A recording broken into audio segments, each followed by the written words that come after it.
Hello,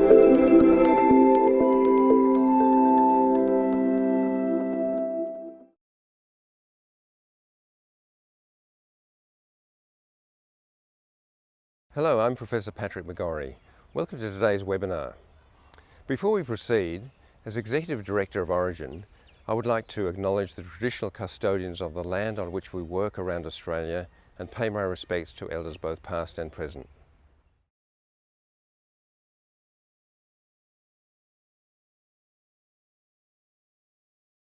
Hi everybody, so thanks for joining today's webinar where we're going to be talking about some new guidelines that Orygen have just developed, talking about safe ways of communicating about suicide on social media. I'm Jo Robinson and I lead the Suicide Prevention Research Unit for Orygen, the National Centre of Excellence in Youth Mental Health. And I'm Zoe Tay, I'm one of the chatsafe youth advisors and I've been helping out with this project since day one. I suppose just to backtrack a little bit, before we started the chatsafe project, we did some research and we did some systematic reviewing and we did some stakeholder surveys and in that we surveyed organisations that use social media for suicide prevention, we surveyed young people and we surveyed suicide prevention academics and experts as well. And what we found was that some of the benefits associated with social media were really, and you'll know this, Zoe, some of the benefits where young people like to talk about this, they like to give and receive peer support. We found it was quite empowering. Young people like not just to get support from their friends via social media, but they like to be able to give support to their friends, but they want tools to help them do that in a really constructive, safe way. They want some education, I guess, and some resources to help them out a little bit. We also found that young people really like the fact that social media is very flexible. You can get support in a very timely way. It's available 24 hours a day from the privacy of your own home. All of those sorts of things that overcome some of the stigma that's associated with talking to professionals about suicide risk or about distress and those kinds of things. I guess the downsides that certainly stakeholders identified were that people were worried about the potential for contagion, so for those copycat type instances. But actually the real limitation or the real risk that people identified was the need for some guidelines, for the need for some clinical practice or ethical guidelines to help us have these conversations safely. So again, between what we know from what young people are telling us and certainly what we saw from doing some surveying and reviewing the literature, there was a real need for a resource like this. Yeah, exactly. So the aims of this project were to, number one, develop a set of evidence-informed guidelines and supporting resources regarding safe and helpful peer-to-peer communication about suicide online, and number two, to bring the guidelines to life. So we're going to do this through a national social media campaign co-designed with young people as well. Now, Jo, did you want to talk more about the guidelines and how they were developed? So the guidelines were developed using a method called the Delphi methodology, which is an expert consensus type method that we use in research. So it really starts with a big systematic review of the literature. So we looked at all the peer-reviewed and academic literature about that really talking about suicide online. And we also looked at the grey literature, and really what we mean by that was other sorts of sets of guidelines that talk about safe communication about suicide in the media.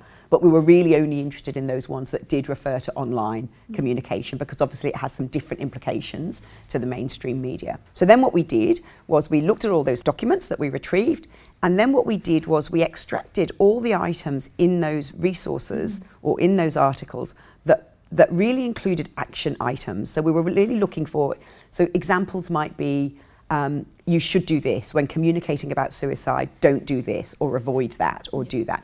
So we extracted all of those items, and there were hundreds of them, and we put them into a big survey, and we then identified two panels of experts. So our first panel was a panel of young people, and then our second panel was suicide prevention professionals, so people identified through the academic literature, so researchers like myself, and also other experts that had been involved perhaps in the development of other guidelines around safe communications about suicide. And we sent them all quite a substantial survey where we asked them to rate each item individually as to whether or not they thought they should be included in the guidelines. And then what we did was this consensus type activity. So we looked at what we wanted was to include all items that achieved over 80% consensus by both panels. So those sorts of items got included in the guidelines straight away. Any item that got under 70% consensus by both panels were excluded from the guidelines. And then what we did was everything in between got re-rated in a second round of surveying. So then our experts reviewed a much shorter questionnaire, they were very pleased to see. And then what we did was we ended up with all of the items that in that second round achieved over 80% of consensus were included in the final guidelines, which are the guidelines that we're launching now. Probably one of the things that's interesting to see is where some of the discrepancies occurred between young people and the professional panels, the two different panels. So we know, for example, that there was an item that was, if you were to see a post that indicated somebody was at risk of suicide online, should you message them or contact them directly? And this was something that interested me a lot, because young people very clearly said, sure, why wouldn't we? Of course we should. Whereas our professional panel was sort of saying, no, definitely not. So it was quite interesting that item had to get re-rated, and then I think in the end didn't get included in the guidelines. So it'd be interesting to see what you think about that, Zoe, as you know, as our young Yeah, well, kids. I think a lot of young people already do that, because why wouldn't they? You know, when they see someone who's often their close friend online say something like, "Oh, today sucks," of course you're going to reach out and say, "Hey, how are you? What's happening?" And I guess maybe the professionals might think that maybe, oh, you know, young people shouldn't do that so that they can protect themselves, but we're more than willing to actually reach out and want to help. I think more often than not, we just don't know how. So that's why I love these guidelines, because they actually have practical tips on how you can talk about mental health and suicide online safely, and like they give you tips on resources that you can reach out on Facebook, Snapchat, Twitter. All of these social media websites actually do have support services that I wasn't aware of before I read these guidelines, and so I thought, yeah, we do want to help out and we do want to reach out, we just don't know how. I think it's really interesting. I think it really reflects the different ways that young people and professionals engage with social media. Yes. So I think for me, people in my generation probably keep their on and offline worlds quite separate. Yeah. Whereas I think for young people, that's not the case. Your on and offline worlds are completely merged and completely combined. The same thing now for us. That's right. It's our life. So why wouldn't you reach out to somebody, a friend or a peer who you're worried about? Why wouldn't you reach out to them in real life? Where, as you rightly say, I think the professionals were a little bit nervous about that. Possibly because they were feeling that young people wouldn't necessarily have the skills, or didn't feel that they should take on the responsibility of having to support somebody who is suicidal. But I think hearing you say that's what you would want to do anyway, and that's what the guidelines are here to do, is really positive, because you're exactly right. That's exactly what the guidelines are for, is to help you feel more equipped in reaching out to a young person who you might be worried about. Yes. So should we talk a little bit about the overview of the guidelines and what was included? Okay. So what we did with the guidelines is when we were developing them, we spoke a lot with young people, as you know, and we sort of developed these kind of three personas, if you like. So we looked at the different ways that young people use social media to have these sorts of conversations, and we kind of identified, as I said, the three key ways that young people talk about suicide on social media. So one was a young person who might be looking for information, just very practical information about suicide or mental health problems. We saw there was another persona, or the other way in which young people use social media was to seek help for a friend, or to reach out to a friend who they might be worried about. And then the final way was a young person who is very much in distress or in crisis and wants to share their own experience or reach out online. So the guidelines are really, I think, structured around those sorts of three ways in which young people seem to use social media to talk about suicide prevention. So things to consider before you post yourself, things to consider when sharing your own experience, communicating on somebody else's post, so particularly if you see somebody's distressed or you're worried about them, how to respond when that does happen, so how to respond to somebody at risk. And then the other thing that's quite unique to social media is around how to post or how to engage in posts with regards to memorial pages when somebody's taken their own life, or closed groups that are really set up to talk about suicide specifically. So Jo, I guess an example of what the guidelines look like, there was a section in there that talks about language and how we can use it safely to talk about suicide. In the guidelines, there was like a table of information, and one of them says unhelpful language and communication techniques such as, don't sensationalize suicide and don't use words that would actually romanticize suicide. And then it even gave us examples such as, don't provide links to clickbait, for example. Don't say a suicide was achieved or that it was noble. And then it also offered us some helpful alternatives instead of that. So can we talk about those alternatives with us. Yeah, and we thought that was really important. What we didn't want to do was give young people a whole series of don't do this and don't do that and avoid doing that, because we just didn't think that that was going to be helpful for young people. So we totally have tried to, where we've said maybe try and avoid language like this, and we know sensationalist type language or glorifying language is one of the things that we're concerned about that can lead to contagion and copycat type episodes. But we always then try to sort of give people an alternative. So if you're going to have this conversation, maybe make sure that you reflect the fact that suicide is complex, that, you know, people don't make the decision to take their own life lightly, and always try and include sort of messages of hope and recovery. We know that when people engage with messages that are hopeful or do show a young person overcoming their problems or difficulties, that can have a bit of a preventative effect. So we've certainly tried all the way through to give young people alternatives and say, try speaking about suicide in this way. This might be a bit more helpful. Yeah. Include links to things like the helplines, or include suggestions of how young people might go about seeking help if they do have these tricky feelings. And so some of the other examples of items that we've included, I think, are about taking control of the content that you see. And I think this is a real issue for young people, you know, and I'm not a young person, but I suffer from the same problem, which is we're all a little bit wedded to our telephones or our devices.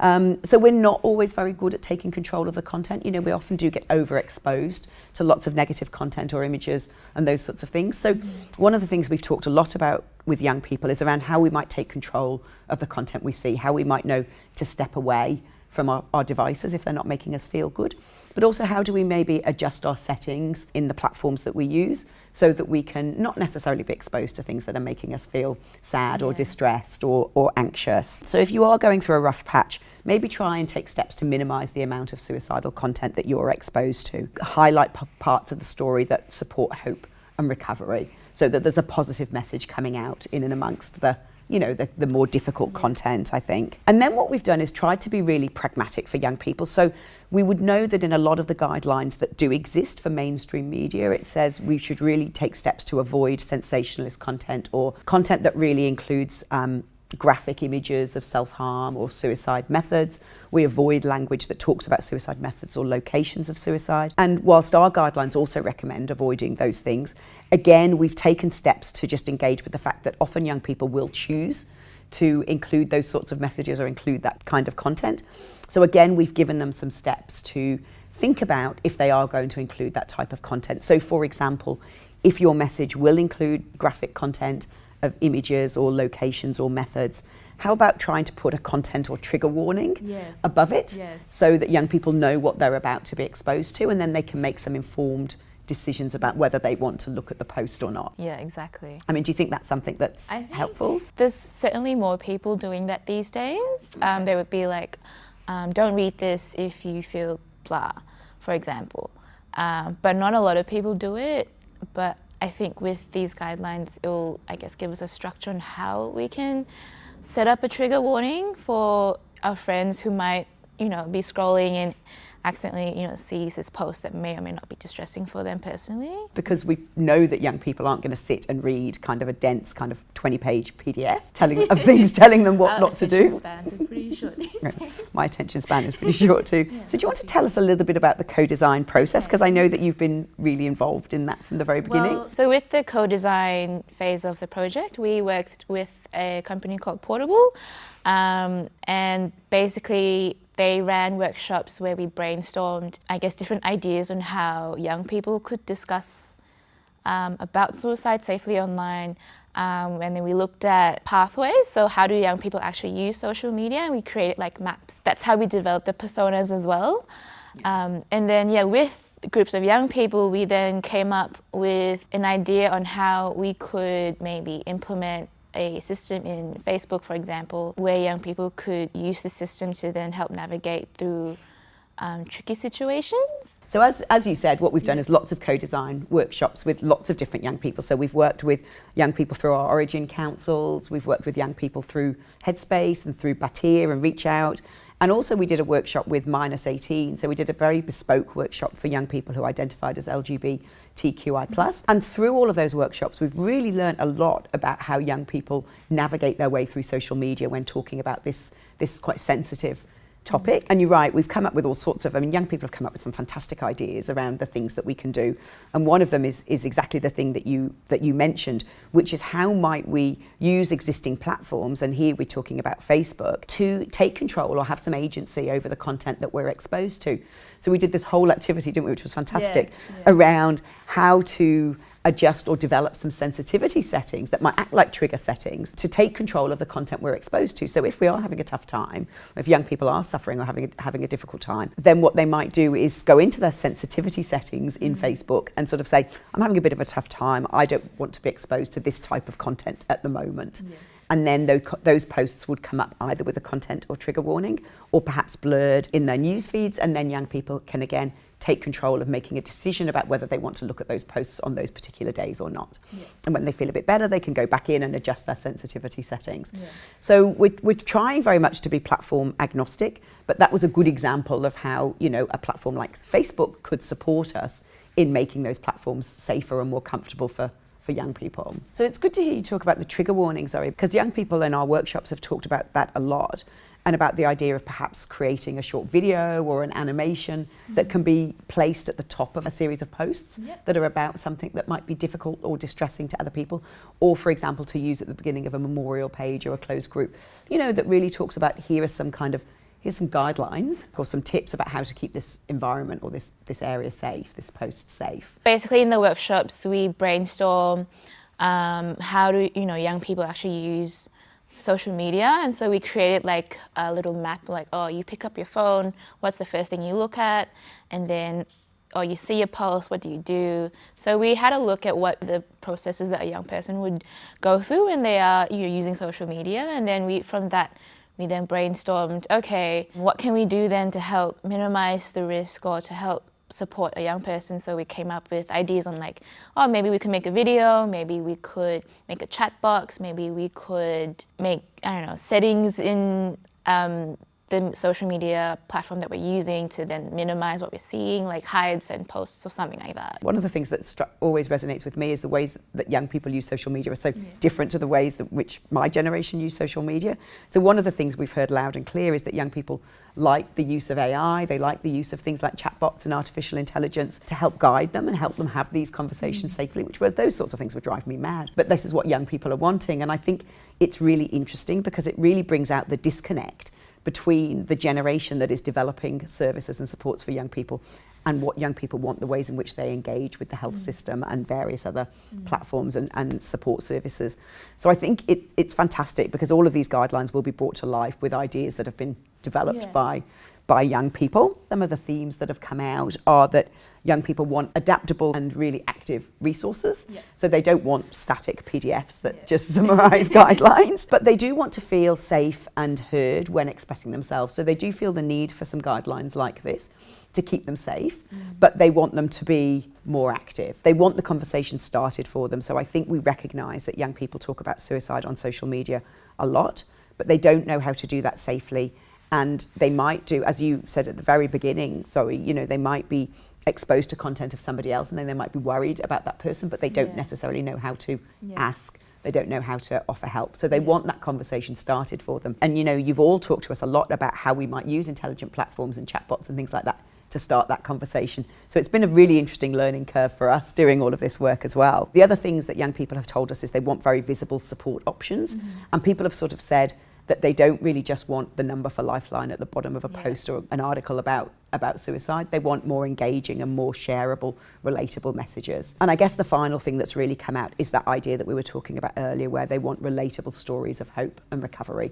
So some positive messaging. In terms of how the guidelines will be used, I think, certainly for us as professionals, we'll be then working with more co-design workshops, more young people, to really to take aspects and snapshots of those guidelines and bring them to life using the kinds of ideas that you've all been coming up with. So the idea of trigger warnings and sensitivity settings, the use of chatbots and interstitials on different platforms, those kinds of things.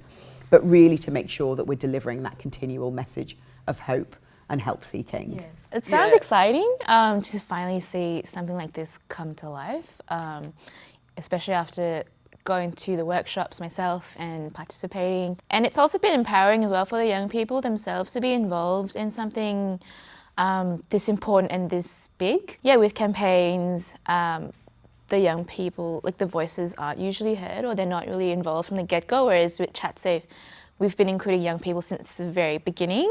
Yeah. And I find that really, really important because it's something that young people have designed for themselves and for other young people in the future. And so it's also more relatable. And with, again, the guidelines, some of the tips in there are very, very practical as well. It's not like, don't do this, don't do that. Instead, do this, examples of what you can actually do. Really excited to see what's going to happen down the track. Yeah, we're really excited as well. We've got no idea what's going to happen. But it's been fantastic. I mean, I think the messages that we've heard loud and clear are young people recognise that having these conversations on social media can be challenging, but they also, you all see social media as part of the solution and not just part of the problem. And young people very much want to be part of the solution. And we've heard that loud and clear through the workshops that we've had, is that young people are very excited about having the opportunity to influence a piece of work like this and to be part of it. And I think the other thing that's really been important and has been a good learning for us is that young people want to be visible in a campaign. And a lot of those mass media campaigns that we see, many young people don't feel visible in those. And we heard that loud and clear when we did our -18 workshop from trans young people who said, we want to see other trans young people in campaigns so that we know that this relates to us as well. Yeah. We heard the same from Aboriginal and Torres Strait Islander young people, heard the same from young people with disabilities. So it's really important to people that they feel visible in any materials and campaigns that we develop, and we've really taken that on board, and we've partnered with lots of people to try and make sure that we can make that happen. Young people, they want to feel safe, they want to have these conversations, but they do want the conversation started for them.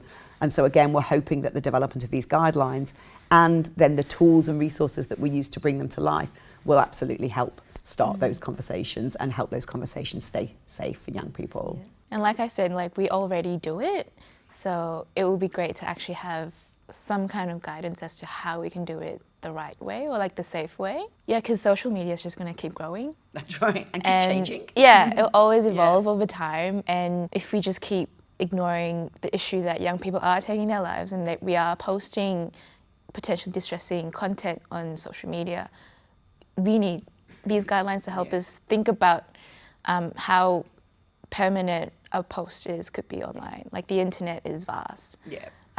And so we need we need these guidelines to help us guide us through the vast internet. Yeah, and I think that sort of summarises it perfectly, really. I mean, the whole idea behind the guidelines is not to try and stop young people posting about suicide online. That's not going to happen. Yeah. That horse has bolted. So it's really about helping young people stay safe and giving young people the agency and the autonomy and the skills and equipment that they need to do that, to keep the internet a safe place for them. So in summary, these guidelines are for young people and for caretakers of young people, for example, teachers, parents, family members, clinicians. Yep. And you can download them for free online on our Orygen website. And thank you guys for watching. Thank you very much.